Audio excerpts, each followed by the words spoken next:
en esta culminación de la Semana Santa. Y nosotros como iglesia local le damos gracias al Señor porque nos permite un domingo más, no cualquier domingo, un domingo importante, porque es el domingo donde celebramos, como vamos a verlo más adelante, lo más excelso, que es la resurrección de nuestro Señor, el evento más glorioso que la humanidad pudo contemplar. No existe nada más glorioso y excelso que ha visto el hombre que la resurrección del Hijo de Dios. Y de eso hablaremos en la mañana de hoy, pues ya culminando hoy el tercer sermón de esta serie, de esta pequeña serie de 3 domingos, llamada, o que lo hemos titulado, la obra de Cristo prometida, proclamada y consumada. Hoy vamos a estudiar los pasajes que encontramos en el Evangelio según San Mateo, en el capítulo 28, versículos del 1 al 10. Mateo capítulo 28, versículos del 1 al 10. Quiero que, por favor, cuando lo encuentre, se coloque sobre sus pies. El título del sermón en la mañana de hoy es El Cristo victorioso. Mateo capítulo 28, versículos del 1 al 10, leo para ustedes la bendita e infalible palabra de Dios. Dice el texto: cuando pasó el día de reposo, al amanecer del primer día de la semana, María Magdalena y la otra María, la otra María es la madre del Señor, fueron a visitar el sepulcro. De pronto hubo un gran terremoto, porque un ángel del Señor descendió del cielo, removió la piedra y se sentó sobre ella. Su aspecto era el de un relámpago, y sus vestidos eran blancos como la nieve. Al verlo, los guardias temblaron de miedo y se quedaron como muertos. Pero el ángel les dijo a las mujeres: no teman, yo sé que buscan a Jesús, el que fue crucificado. No está aquí, pues ha resucitado como él dijo. Vengan y vean el lugar donde fue puesto el Señor. Luego vayan pronto y digan a sus discípulos que él ha resucitado de los muertos. De hecho, va delante de ustedes a Galilea, allí lo verán. Ya se lo he dicho. Entonces ellas salieron del sepulcro con temor y mucha alegría, y fueron corriendo a dar la noticia a los discípulos. Y en eso Jesús les salió al encuentro y les dijo: salve. Y ellas se acercaron y le abrazaron los pies y lo adoraron. Entonces Jesús les dijo: no teman, vayan y den la noticia a mis hermanos, para que vayan a Galilea, allí me verán. Pueden tomar asiento, hermanos.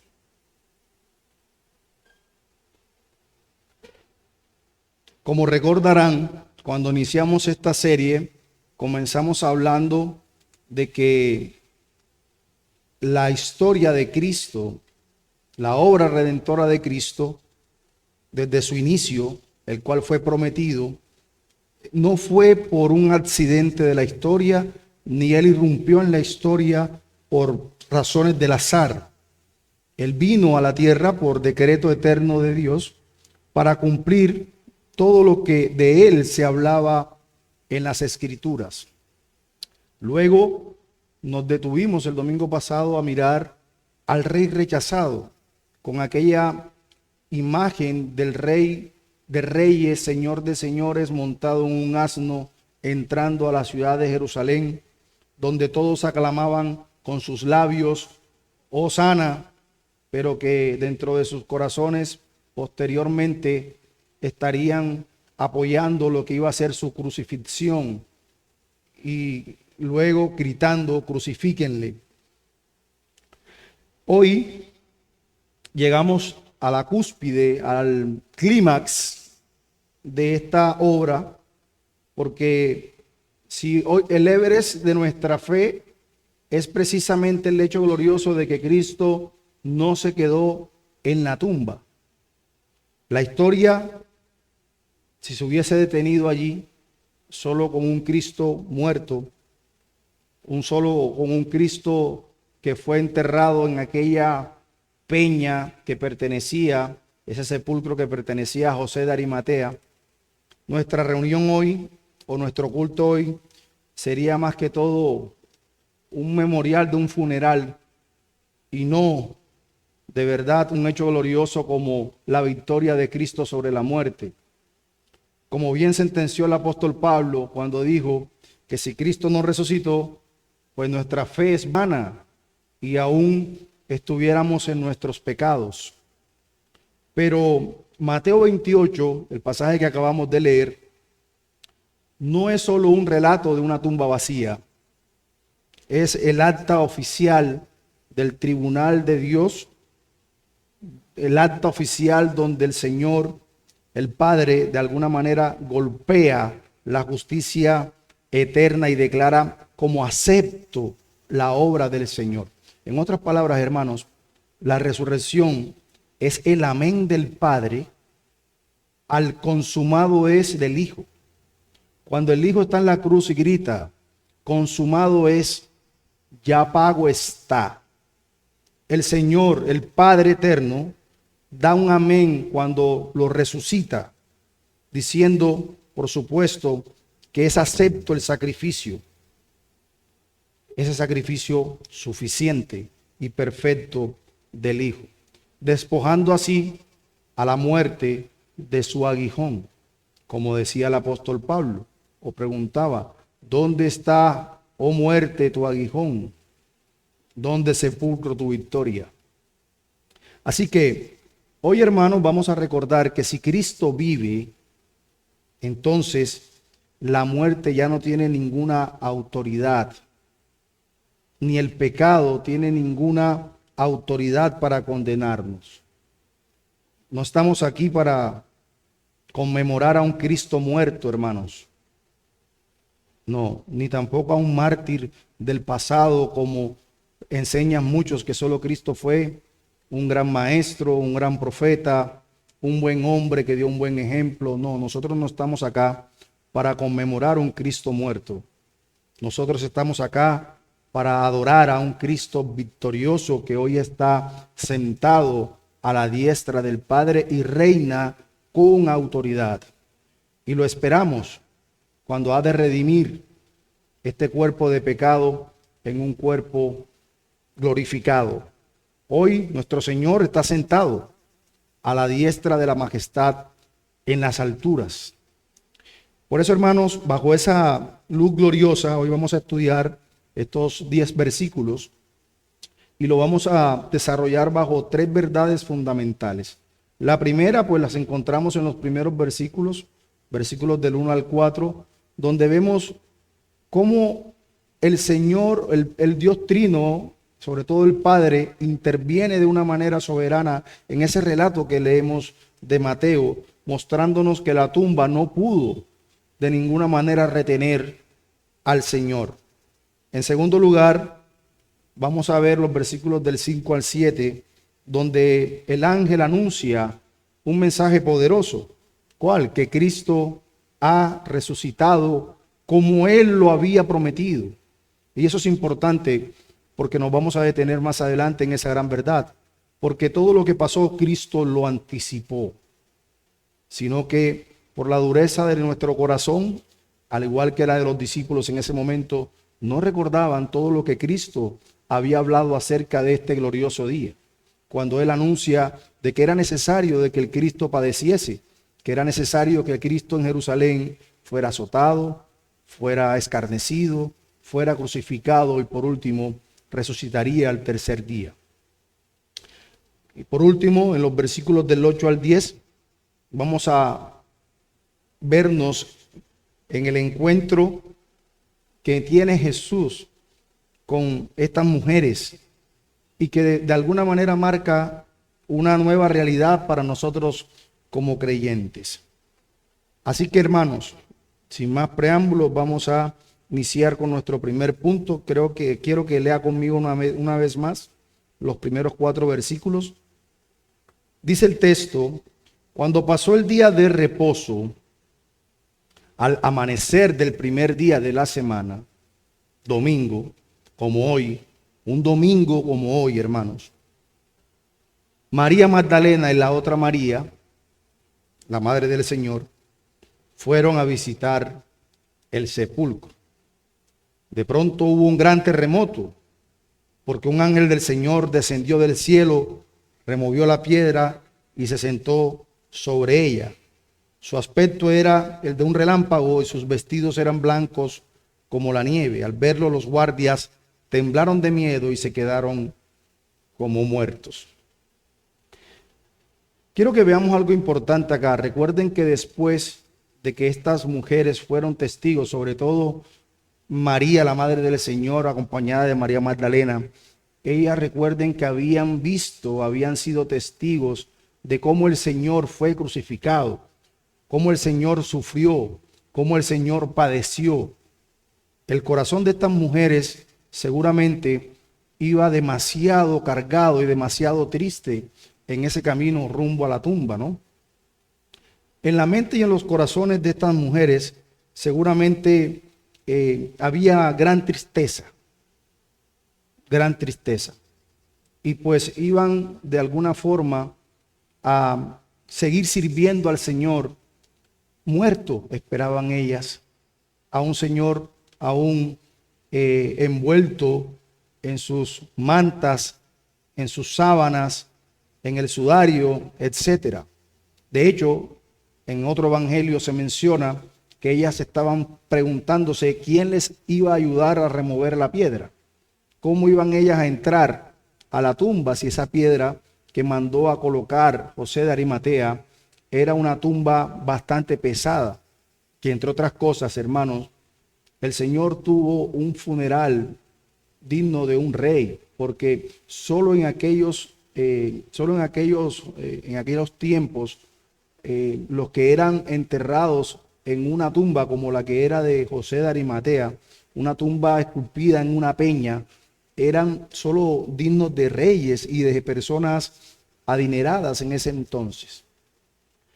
Dice la Escritura que José de Arimatea mandó a poner esa piedra, y que también algunos de los fariseos, obviamente turbados, porque el Señor ya había dicho que él iba a resucitar. Recuerden aquel pasaje donde los fariseos llegan donde Poncio Pilato y le piden una guardia personal, temiendo de que aquel que había dicho resucitaría fuera un farsante que mandaría a sus discípulos a robar el cuerpo y luego proclamar su resurrección. Todo eso, hermanos, lo deja la Escritura claro para que todos nosotros podamos ver la magnitud de la perversidad del corazón humano. Mandan a poner en la gran piedra unas cuerdas con un sello romano y una guardia personal cuidando aquel sepulcro. Pero dice la Escritura que de repente el cielo invade la tierra y hay un gran terremoto. Y a veces pasamos por alto estos temas de los terremotos porque no estamos frente a un fenómeno natural como normalmente conocemos los terremotos. Debemos recordar que justo cuando el Señor muere, cuando el Señor entrega su espíritu, dice la Escritura que hubo un gran terremoto. El velo del templo se rasgó en dos. Y luego, justo en su resurrección, hay otro gran terremoto. Y ese tema de los terremotos no es solo, repito, un fenómeno natural, sino que es una señal, es una manifestación del poder de Dios. De hecho, cuando nosotros leemos en Éxodo aquel pasaje cuando el Señor descendió al monte Sinaí, ¿qué encontramos? Que la tierra tembló. Entonces, estos fenómenos son también manifestaciones del poder de Dios. En este caso, hubo una manifestación poderosa cuando el Señor muere y la tierra tiembla. Y también hay una manifestación gloriosa cuando el Señor resucita y la tierra tiembla. Cuando la tierra tiembla, Dice la Escritura que los guardas, obviamente turbados y perturbados, empiezan a preguntarse unos qué estará pasando, ¿cierto? Y ven la figura gloriosa de un ángel. Dice Mateo que quedaron como muertos, otros evangelios dicen que se desmayaron. No pudieron soportar aquella imagen. Y noten, hermanos, la soberanía de Dios en este acto. El ángel remueve la piedra pesada, pero no para sacar al Señor. Y eso quiero que lo entendamos. Ya el Señor había resucitado. El ángel remueve la piedra es para que posteriormente puedan evidenciar que el Señor había sido resucitado. Él ya resucitó, ya su cuerpo estaba glorificado. Las mujeres, hermanos, al entrar y ver que el Señor no estaba allí, quedaron, dicen otros evangelios, que quedaron muy preocupadas. Algunas pensaron que habían robado el cuerpo del Señor. Pero el ángel les dice, no teman, no teman. Otros dicen, ¿por qué buscar de entre los muertos al que vive? Pero quiero que antes de llegar a ese punto, volvamos al tema de las mujeres, María Magdalena y María, la madre del Señor. Recordemos, María Magdalena era una prostituta a la cual el Señor había expulsado 7 demonios. Era una mujer que, según los méritos humanos, era de lo menos decente o de lo menos valioso para la sociedad. Pero noten cómo el Señor no se fija ni se detiene en las cosas en las que nosotros, los seres humanos, nos detenemos. Le decía yo a mi esposa meditando sobre este pasaje, mira lo glorioso, lo misericordioso y lo grandioso del Señor, que le da el gran honor, el gran privilegio de que lo hubiera resucitado por primera vez una mujer como María Magdalena. Entendemos, listo, a la madre del Señor. Pero con eso el Señor nos muestra que esto no se trata de merecimientos, ni de méritos humanos, ni el discípulo que haya sido más fiel al Señor, ni el más justo fue el que lo vio primero resucitado. María Magdalena, hermanos. María Magdalena. Porque el Señor no mira lo que el hombre ve. Entonces, ese majestuoso momento donde el ángel desciende y los hombres quedan como muertos, de alguna manera marcó un hito en la historia, porque recuerden que esos mismos guardas posteriormente van a ser sobornados por el Sanedrín para que cambiaran el testimonio de lo que había ocurrido en ese lugar. Recuerden que dinero del templo fue usado para comprar la verdad, pero sabemos que nadie podía ocultar este hecho glorioso. No había corrupción que pudiera tergiversar la gran verdad de que el Hijo de Dios resucitaría de entre los muertos. Así que vemos entonces que incluso en la resurrección es iniciativa completa del Dios Trino. 100% iniciativa de Dios. La resurrección no dependió de nadie sino de Dios. Como dice el apóstol Pablo, el poder que resucitó a Cristo de los muertos es el mismo poder que regenera los corazones del pecador. Es un poder increíble. Así que la soberanía de Dios, así como aseguró que Cristo no quedara en ese sepulcro, también esa misma soberanía nos garantiza que el que comenzó en nosotros la buena obra la perfeccionará hasta el día de Jesucristo. Y también nos garantiza que también, así como Cristo resucitó, nosotros también lo haremos en su momento. Así que esto pasó, pero Mateo no se detiene allí. Dice versículos 5 al 7. Pero el ángel les dijo a las mujeres, no teman. Yo pregunto, ¿Será que no había razones para temer? Cada vez que vemos en las Escrituras la manifestación de un ángel, o las Escrituras nos habla de que un ángel del Señor llega y habla con los hombres, lo primero que el ángel dice es: no teman. Recuerden aquella aparición del ángel Gabriel, del ángel Gabriel a María, cuando le iba a anunciar la venida del Mesías. ¿Cuál fue las palabras del ángel a María? No teman. Y si revisamos a lo largo de las Escrituras, cada vez que encontramos que un ángel del Señor habla a los hombres, lo primero que le dice es: no teman. La pregunta, hermanos, ¿por qué? ¿Ustedes creen por qué? Porque la figura de estos seres angelicales, hermanos, seguramente es tan impresionante. Dice la Escritura, miren, que su rostro era como de un relámpago. ¿Quién no puede temer cuando ve algo así? Pero el ángel le dice: no teman. Yo sé que buscan a Jesús, el que fue crucificado. No está aquí, pues ha resucitado como él dijo. Vengan y vean el lugar donde fue puesto el Señor, y luego vayan pronto y digan a sus discípulos que él ha resucitado de los muertos. Llama mucho la atención, hermanos, porque en todo momento se busca validar, verificar que esto no era un cuento de hadas ni era un mito. ¿Sí me hago entender? El ángel del Señor le dicen: el que fue crucificado, para que no quede dudas de que el Señor evidentemente murió.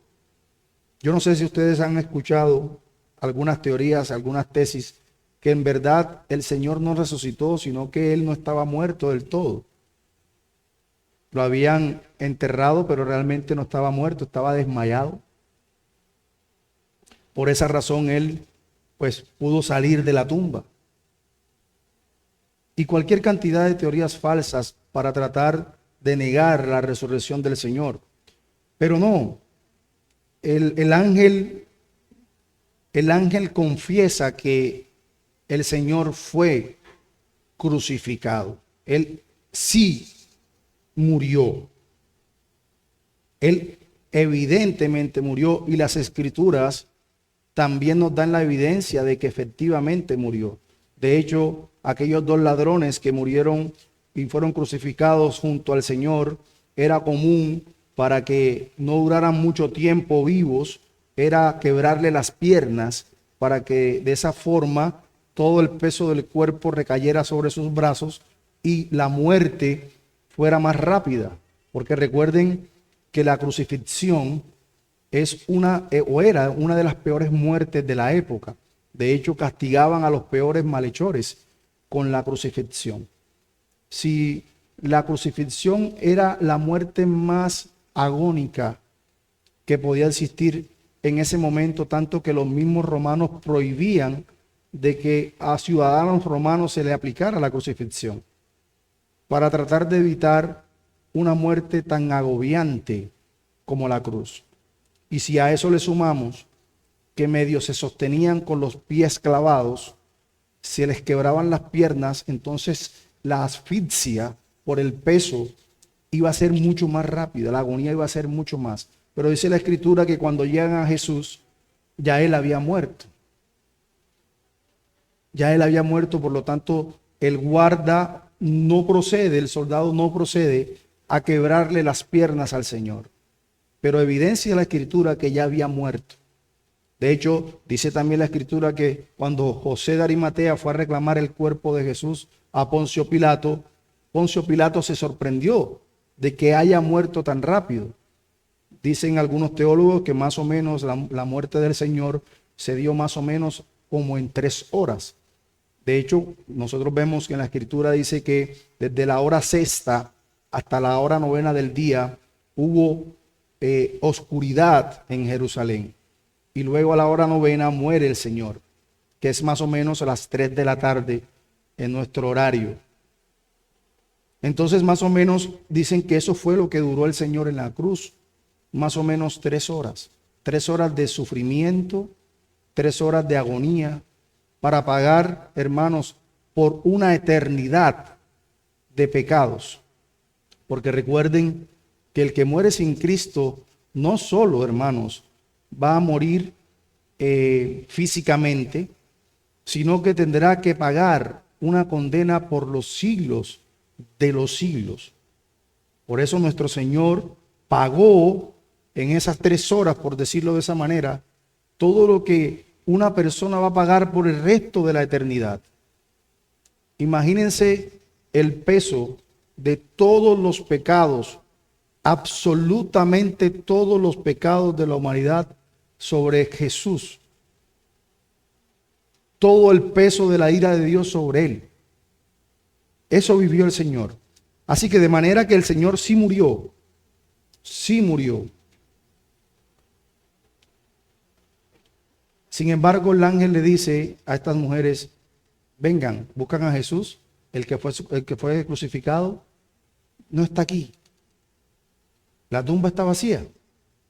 Sin embargo, les dice, vengan y miren dónde fue puesto el Señor.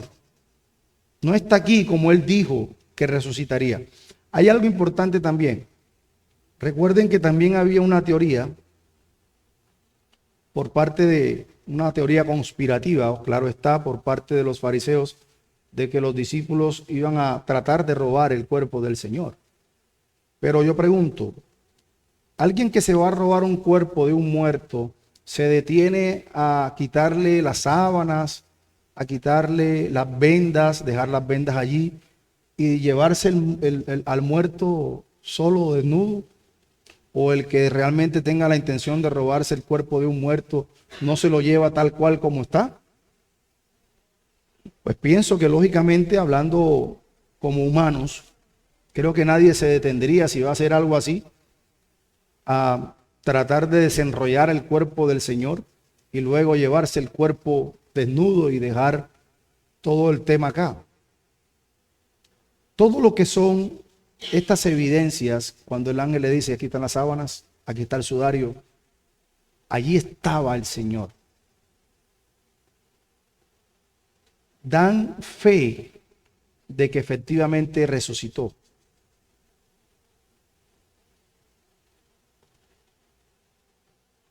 Si Cristo, hermano, se hubiese quedado en la tumba, el pago del pecado hubiese sido insuficiente. Lo hemos dicho muchas veces acá.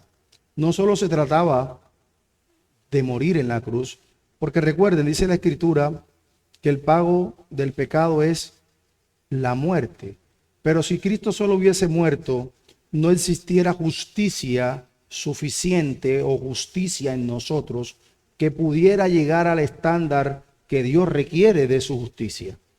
Es como si teníamos una deuda, si Cristo solo muriera, solo alcanzaría a pagar la deuda, pero no tendríamos ningún crédito ni ningún mérito en nuestra cuenta para poder acceder al cielo. ¿Sí me hago entender? Es decir, que la obra quedaría insuficiente. Listo, Cristo murió por nuestros pecados, la deuda ha sido pagada, pero ¿qué mérito tenemos entonces para llegar al cielo? Ninguno. La justicia de Cristo es imputada de manera perfecta en el creyente gracias a que Cristo resucitó. Y así, al levantarlo, el Padre puso su sello de aprobación sobre el Señor, declarando efectivamente que la deuda ha sido cancelada y la justicia de Dios, por fin, de una vez por todas, ha sido satisfecha. Por eso, hermanos, insistimos en que nosotros no tenemos absolutamente nada que añadir a nuestra salvación, porque Cristo ya lo hizo. La justicia del Padre quedó plenamente satisfecha. Cuando nosotros intentamos doblar el brazo de Dios, intentando agradarle por nuestras obras, estamos tratando de manera ignorante muchas veces de que la justicia de Cristo no cumplió con las expectativas del Padre. No sé si me hago entender. Muchas veces, cuando pretendemos, por el legalismo que hay en nuestro corazón, de agradar a Dios con nuestras obras, estamos diciendo en pocas palabras: Señor, mira, lo que Cristo hizo, sí, fue grandioso, pero creo que le faltó algo más que yo te voy a dar. Sé que ninguno de nosotros lo hace de manera intencional. Ninguno le dice al Padre: Señor, yo quiero aportar algo. No, no lo hacemos así. Pero a veces, por el legalismo, repito, que se levanta en nuestro corazón, porque recuerden que aún estamos en un cuerpo de pecado que no ha sido glorificado y que todos los días tenemos que levantarnos a luchar con el pecado. Ese mismo pecado que mora aún en nosotros se levanta diciéndole al Padre: hoy voy a añadir algo más. Por eso me encanta aquel himno que cantamos que dice: nada puedo yo añadir. Hermanos, la justicia del Padre fue plenamente satisfecha por la obra de Cristo. Por eso nosotros debemos descansar en esa verdad. En esa verdad no podemos añadir. No hay nada que añadir. Lo que Cristo hizo fue no solo glorioso, no solo perfecto, sino suficiente. Suficiente. El ángel entonces invita a las mujeres y les dice: venid, ved el lugar donde fue puesto el Señor. Nuestra fe no es una fe fundamentada en el vacío, ni fundamentada en mitos, ni en leyendas. La muerte del Señor es un hecho histórico, es un hecho verificable incluso por personas distintas a la iglesia. Es un hecho que todos pudieron verificar. El hombre que partió la historia de la humanidad en dos, y que todos en todas las culturas del mundo se han detenido a mencionar. Y todos en todas las culturas del mundo se han detenido a investigar si fue o no fue verdad que Cristo murió y resucitó. Entonces, estamos frente a una realidad no solo increíble para las mujeres en ese momento, sino también ante una realidad teológica, porque la muerte ya no tiene la jurisdicción que tenía hasta ese momento, y por lo tanto la muerte no tiene la jurisdicción sobre el Rey de la Gloria. El anuncio celestial de ese ángel diciéndole: ha resucitado como él lo dijo, luego pasa a ser, hermanos, una misión. Él le dice: id pronto y decid a sus discípulos, el Señor los va a ver en Galilea. Él va delante de vosotros. Ustedes se pueden imaginar por un instante la escena. El Señor sale, se encuentra con estas mujeres asombradas. Por supuesto, lo único que pueden hacer, además de todo lo perpleja que puedan estar, es tirarse al piso y adorarlo. Adorarlo. Seguramente no están entendiendo del todo lo que está pasando en ese momento. Pero adoración es el acto que nace de un corazón regenerado. Adoración. Y es lo primero que ellos hacen. Porque la confianza de esas mujeres que en ese momento no radicaban en entender o no entender. Era creer.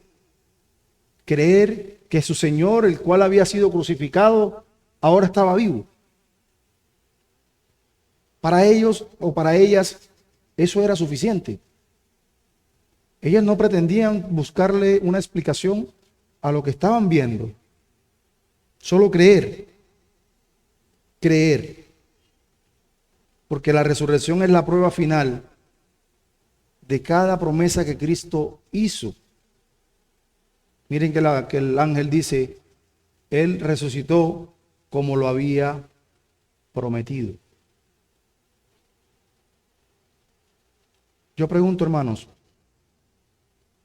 ¿Cuántas veces nosotros olvidamos las promesas que el Señor nos ha hecho? Cuando estamos en momentos de crisis, en momentos de aflicción, de dolor, cuando estamos sobre los problemas, lo primero que se nos olvida son las promesas de Cristo. Y a veces actuamos como si estuviéramos perdidos, como si estuviéramos derrotados, como si no tuviéramos esperanza. Y justo allí es donde precisamente debemos recordar lo que Cristo ha prometido. Así como Él prometió que resucitaría, hermanos, recuerden que Él también prometió estar con nosotros hasta que Él regresara.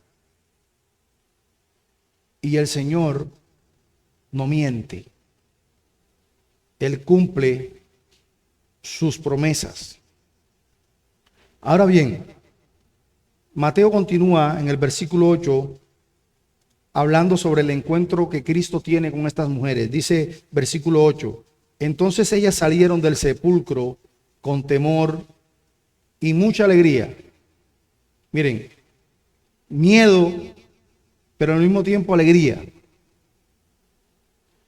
Y fueron corriendo a dar noticia a sus discípulos. Y en eso Jesús les salió al encuentro y les dijo, salve. Y ellas se acercaron y le abrazaron los pies y lo adoraron. Entonces Jesús les dijo, no teman, vayan y den la noticia a mis hermanos para que vayan a Galilea, allí me verán. Hablábamos precisamente de ese momento, ¿no? En que estas mujeres ven al Cristo resucitado.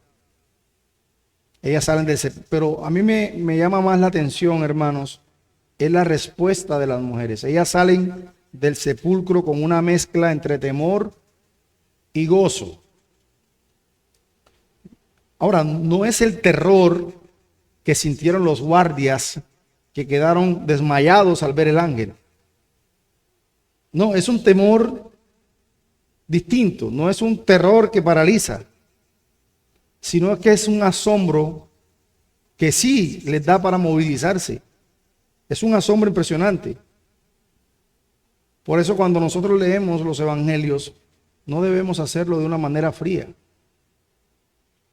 Es la verdad la que invade de alguna manera nuestras emociones, porque de alguna forma reorienta lo que nosotros vemos de la gloria de Dios.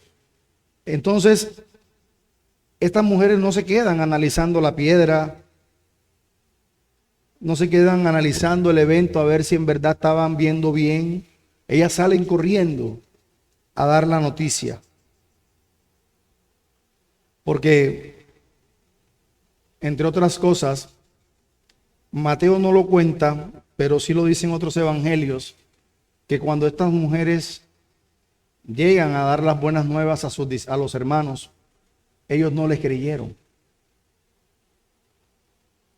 Y registran con claridad los otros evangelios que algunos pensaron que estaban hablando locuras y otros no creyeron.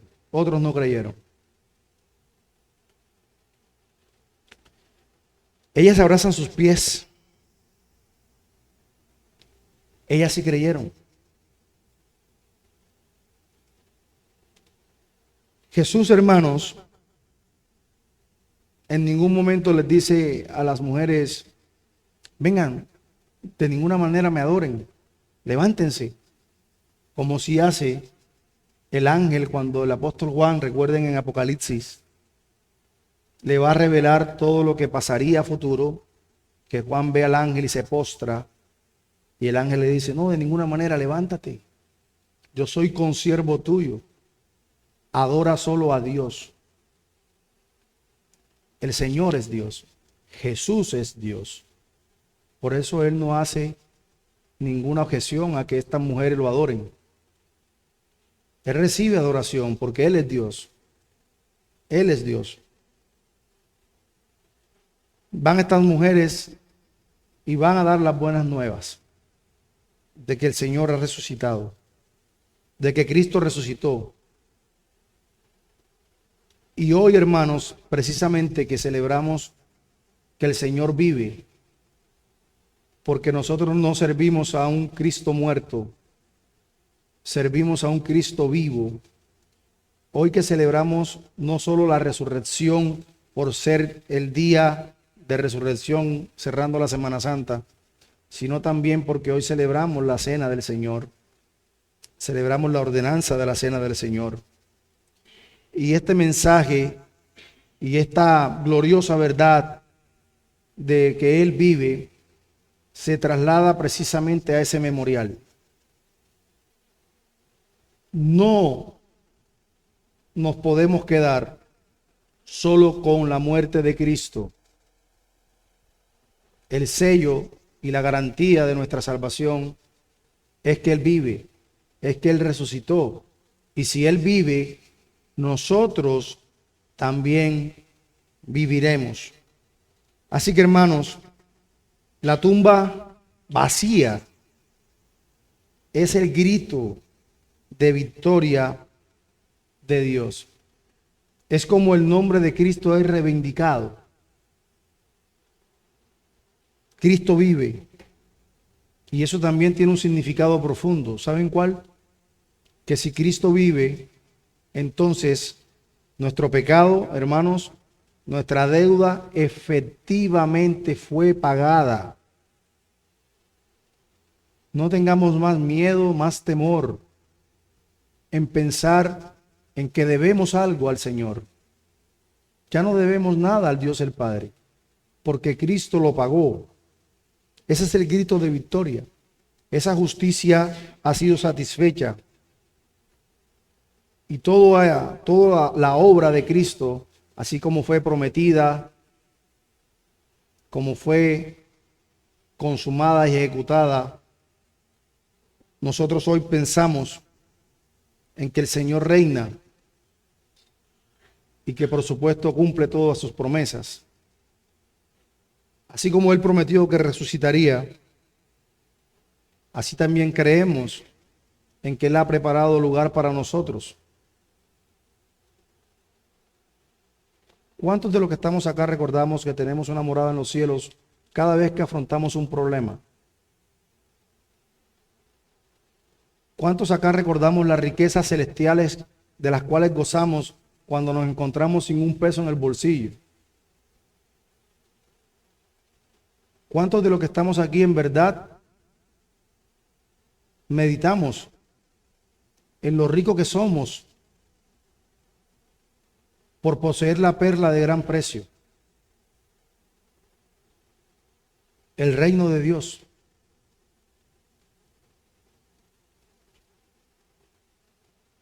Oh, hermano, tenemos tantas cosas por las cuales dar gracias a Dios. Demasiadas cosas por dar gracias. Como dije, al finalizar ya lo que es la Semana Santa, con el hecho glorioso de la resurrección de nuestro Señor, que le dice al mundo: yo vivo, dice Cristo, porque Dios no es un Dios de muertos, es un Dios de vivos. Cada vez que piense en Jesús, no piense en un fantasma. Como Él mismo le dijo a sus discípulos: venid y tocad, palpad. ¿Acaso un espíritu tiene carne y hueso como tengo yo? Pensemos en Cristo como es, como hoy está, vivo. Carne y hueso, pero por supuesto un cuerpo glorificado, un cuerpo que todos nosotros esperamos algún día tener semejante al suyo, donde ya no existirá más pecado, ni dolor, ni aflicción. Ya para terminar, hermanos, ¿cuál debe ser la respuesta que nosotros debemos tener como creyentes ante estas verdades de la resurrección del Señor? En lo cotidiano, ¿Cómo nosotros debemos actuar? Recuerden que cuando hablamos de actuar y de obrar, nunca es pensando en añadir a la justicia perfecta de Cristo, la cual nos ha sido imputada. Cuando hablamos de orar y de buen actuar, es precisamente hacer lo que la santa ley de Dios ordena, no para buscar salvación, sino para mostrar agradecimiento por el cual ya Él nos salvó. La ley moral de Dios, recuerden, es nuestra regla de vida. No usamos la ley para alcanzar salvación. Usamos la ley no para buscar de alguna manera añadir a esa obra de Cristo, sino para agradecer. Todo aquel que ha sido nacido de nuevo quiere ser como su Señor. No hay posibilidad alguna de que un creyente no quiera parecerse a Cristo. Si hay alguien que dice ser creyente y no quiere ser como Cristo, debe revisar su corazón.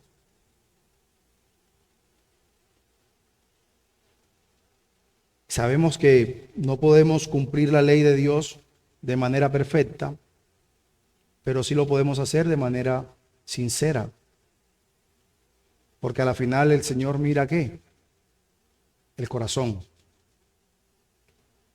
Que el Señor bendiga su palabra, hermanos. Vamos a orar. Vamos a agradecer al Señor por permitirnos celebrar hoy nuevamente, recordar su resurrección, recordar que Él vive, recordar que Él reina, recordar que ha prometido estar con nosotros y lo ha estado y lo seguirá estando porque Él no miente. Darle gracias al Señor por permitirnos hoy estar en sus atrios. Darle gracias al Señor por permitirnos hoy poder participar de su mesa. Darle gracias al Señor porque tenemos más de lo que alguna vez pudimos imaginar, hermanos. Que el Señor bendiga su palabra. Oremos. Amado Padre, gracias te damos. Infinitas gracias a ti, Señor. Tus misericordias son eternas, son nuevas cada mañana, son maravillosas. Gracias por todo lo que has hecho por nosotros. Gracias por darnos a tu Hijo, nuestro Señor, nuestro Salvador, el cual, oh Señor, venció la muerte, venció el pecado. Y hoy, Señor, celebramos su resurrección. Nos gloriamos en su resurrección. Gracias porque Él vive, nosotros también viviremos. Y hoy, Señor, te pedimos que nos ayudes cada día a recordar tus promesas. Recordar, Señor, que no estamos solos. Recordar que tú cada día sostienes nuestro pie. Gracias, Padre, en el nombre bendito de nuestro Señor Jesucristo, que vive y reina por los siglos de los siglos. Amén y amén.